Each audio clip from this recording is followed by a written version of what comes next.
Delivery తర్వాత wife and husband మళ్ళీ ఎప్పటినుంచి సెక్షువల్ ఇంటర్‌కోర్స్‌లో పార్టిసిపేట్ చేయొచ్చు అని చాలా మందికి డౌట్ ఉంటుంది. ఈరోజు అది క్లియర్ చేద్దాం. This is doctor Hemamalini from Visakhapatnam.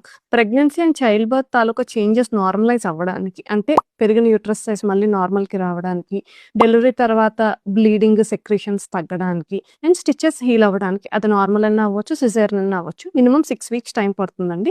So, ఈ 6 వీక్స్ అయితే మనం సెక్షువల్ ఇంటర్‌కోర్స్ అవాయిడ్ చేయమని చెప్తాము.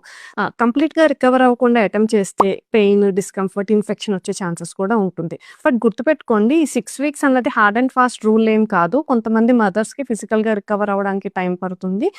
కొంతమందికి ఎమోషనల్‌గా రికవర్ అవ్వడానికి అంటే ఎస్పెషల్లీ ఆ టైంలో ఫీడింగ్ ప్రాబ్లమ్స్ ఉన్నా, స్లీప్ డిస్టర్బెన్సెస్ ఉన్నా, మూడ్ స్వింగ్స్ ఎక్కువున్నా అసలు వాళ్ళు సెక్షువల్ యాక్టివిటీకి రెడీగా ఉండరు. సో, కరెక్ట్ టైం ఎప్పుడంటే when both the partners are physically, emotionally and mentally fit అదే కరెక్ట్ టైం అండి.